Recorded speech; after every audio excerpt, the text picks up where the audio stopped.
Halo, apa kabar? Anak-anak kelas 5 yang luar biasa. Masih belajar bersama saya, Bapak Ujang Herman. Pada kesempatan ini Bapak akan menjelaskan tentang pembelajaran tematik, yaitu tema 6, subtema 2, pembelajaran 5. Untuk itu, persiapkan diri kalian, siapkan buku tematiknya, alat tulis yang diperlukan, serta buku catatan.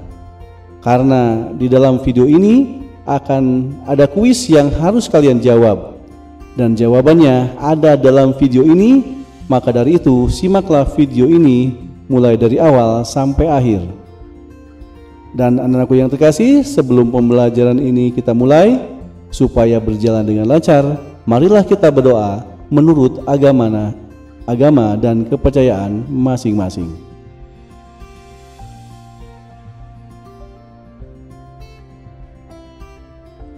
Baik anak-anakku yang terkasih, Bapak akan bacakan dulu tujuan pembelajaran yang harus dicapai hari ini.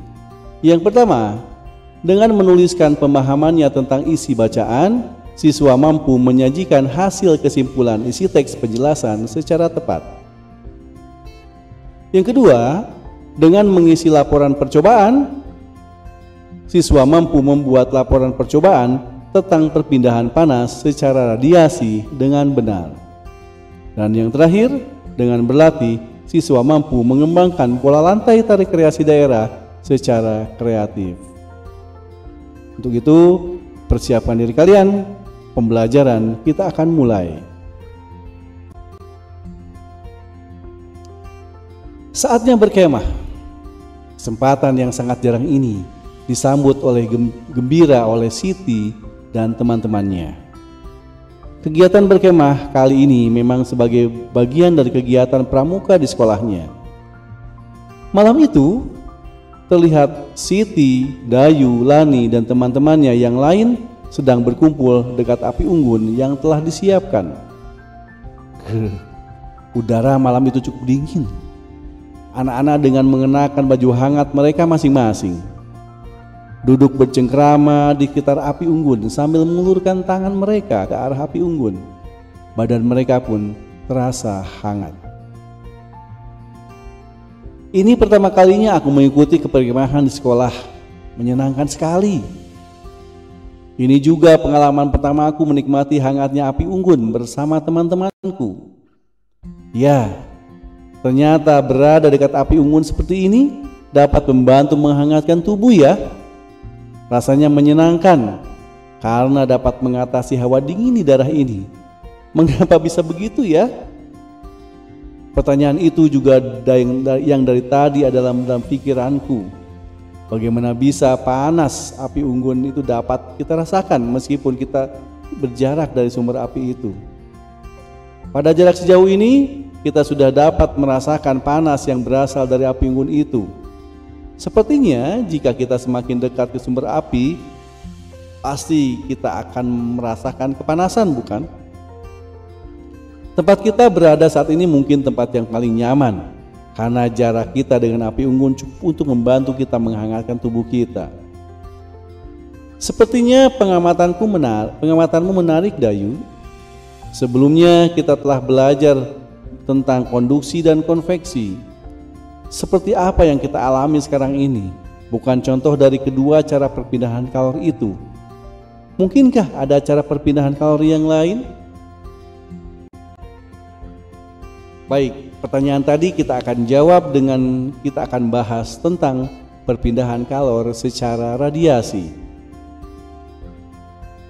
Bagaimana panas matahari dapat sampai ke bumi? Kalor dari panas matahari tidak dapat berpindah secara konduksi karena udara yang terdapat dalam atmosfer termasuk konduktor yang paling buruk. Kalor dari matahari pun tidak dapat menghantarkan secara konveksi karena antara matahari dan bumi terdapat ruang hampa yang tidak menghantarkan kalor. Jadi kalor dari matahari merambat ke bumi tanpa melalui zat perantara. Nah, proses perpindahan kalor yang tidak memerlukan zat perantara dinamakan radiasi. Dapatkah kamu memberikan contoh lainnya perambatan kalor secara radiasi? Ketika kamu dan teman-temanmu pergi berkemah ke pegunungan, udara di pegunungan sangat dingin. Untuk menghangatkan badan, kamu perlu membuat api unggun. Nah, panas dari api unggun tersebut dapat sampai ke tubuhmu tanpa melalui zat perantara. Nah, perpindahan panas seperti ini yang dikatakan sebagai radiasi. Pernahkah kamu pergi keluar rumah pada siang hari yang terik dengan menggunakan baju hitam? Apa yang kamu rasakan? Ketika kamu keluar rumah pada siang hari yang terik dengan menggunakan baju hitam, badanmu akan terasa panas. Hal ini disebabkan warna hitam merupakan penyerap kalor radiasi yang paling baik. Benda-benda berwarna hitam lebih banyak menyerap kalor dan memantulkan sebagian kalor jika dibandingkan dengan benda-benda yang berwarna putih dan mengkilap. Sebaliknya, pada malam hari orang yang memakai baju hitam merasa lebih dingin daripada orang yang mengenakan baju putih. Tahukah kamu mengapa hal ini dapat terjadi? Hal tersebut dapat terjadi karena pakaian yang berwarna hitam menyerap kalor yang dikeluarkan tubuh. Nah, berdasarkan pemahamanmu dari bacaan di atas, maka jawablah pertanyaan-pertanyaan berikut. Kamu jawab dulu seluruh pertanyaan yang ada dalam buku, hentikan dulu videonya, kemudian cari jawabannya. Nah, setelah itu video ini kamu lanjutkan, kita akan bahas bersama-sama ya. Yang nomor 1, apakah yang dimaksud dengan perpindahan panas secara radiasi? Jawabannya, proses perpindahan kalor yang tidak memerlukan zat perantara. Yang kedua, apakah perbedaan utama perpindahan panas secara radiasi dengan perpindahan panas secara konveksi? Perbedaannya adalah jika perpindahan panas secara radiasi tidak memerlukan zat perantara, dan sebaliknya jika perpindahan panas secara konveksi memerlukan zat perantara. Yang ketiga, apakah perbedaan utama perpindahan panas secara radiasi dengan perpindahan panas secara konduksi? Perbedaannya adalah panas secara radiasi tidak memerlukan zat perantara, sedangkan konduksi memerlukan zat perantara berupa benda logam. Keempat, jelaskan paling sedikit 3 contoh perpindahan panas secara radiasi yang kamu ketahui. Api unggun, panas api dari kompor, dan panas matahari. Ya. Nah, itu jawabannya. Nah, sekarang kita akan lakukan percobaan. Yang harus kalian sediakan adalah alat dan bahannya. Satu batang lilin, yang kedua korek api, dan yang ketiga penggaris. Cara kerjanya bagaimana? Nah, jadi setelah percobaan ini nanti ada pertanyaan yang harus kalian jawab ya. Cara kerja yang pertama adalah nyalakan lilin dengan menggunakan korek api yang telah disiapkan. Nyalakan lilinnya dulu. Yang kedua, dekatkan tanganmu ke nyala api kurang lebih 2 cm lah ya. Gunakan penggaris untuk mengukur jarak, hati-hati jangan sampai menyentuh api, nanti kebakar ya. Kemudian setelah kira-kira jaraknya 2 cm, apa yang kamu rasakan? Ya, catat.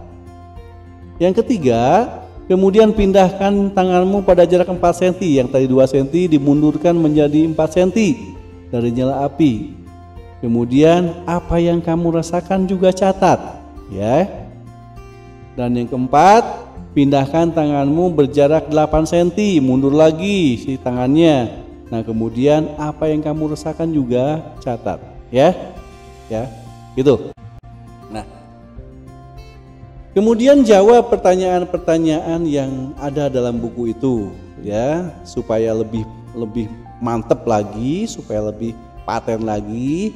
Hentikan videonya, kemudian kamu isi dulu pertanyaan-pertanyaan yang dalam buku tersebut berdasarkan percobaan-percobaan tadi ya. Setelah beres, kemudian video ini kamu lanjutkan. Pertanyaan pertama, apa yang kamu rasakan ketika kamu mendekati tangan ke nyala api pada jarak 2 cm? Apa yang kamu rasakan? Agak panas ya? Setuju ya? Ya, agak panas di situ. Yang kedua, apa yang kamu rasakan ketika kamu mendekatkan tangan jaraknya 4 cm yang suruh mundur tadi ya? Kira-kira jawabannya apa ya? Agak hangat, nggak panas banget, agak hangat ya. Kemudian yang ketiga, apa yang kamu rasakan ketika kamu mendekatkan tanganmu pada jarak 8 cm? Tadi 2, 4 sama 8 ini sekarang 8 cm yang tadi. Jawabannya hangatnya tidak begitu terasa, agak berkurang ternyata ya. Semakin jauh agak berkurang dari sumber apinya ya. Yang keempat, bagaimana panas dari nyala api bisa kamu rasakan? Jawabannya apa? Jawabannya karena ada radiasi. Yang kelima, apakah nama perpindahan panas yang terjadi pada percobaan di atas? Jawabannya adalah radiasi. Keenam, sebutkan 3 contoh perpindahan panas lain secara radiasi yang terjadi di sekitar kita. Jawabannya api unggun, panas dari kompor, dan panas matahari seperti yang dijelaskan sebelumnya ya. Percobaan tadi menarik sekali ya Siti. Sejauh ini kita telah mempelajari 3 cara perpindahan kalor ya. Ada konduksi, konveksi, dan radiasi. Ya, banyak hal yang banyak kita dapat dari peristiwa kehidupan di sekitar kita ya, dan selalu berguna untuk kehidupan kita. Termasuk janjimu untuk mengajariku beberapa pola lantai pada tari Bali itu, Dayu. Dapatkah kita melakukannya sekarang? Baik, anak-anakku yang terkasih, masih ingatkah kamu dengan beberapa macam pola lantai yang digunakan penari pada beberapa tarian daerah? Kemudian pelajari kembali contoh pola lantai tersebut. Cobalah untuk membedakan pola lantai tersebut berdasarkan jenis tari tunggal atau berkelompok dan ukuran tarian. Apakah ditarikan dalam kelompok kecil atau kolosal yang melibatkan lebih banyak orang? Ya, nah ini kamu renungkan. Baik, anak-anakku yang terkasih, sebelum pembelajaran ini diakhiri, tolong jawab kuisnya. Nah, jawabannya ada dalam video ini. Kalau kalian simak dengan baik, pasti kalian bisa menjawabnya. Anak-anakku yang terkasih, demikianlah pembelajaran kita hari ini. Semoga dapat bermanfaat buat kalian. Mohon maaf apabila kekurangan. Sekian, terima kasih dan selamat belajar.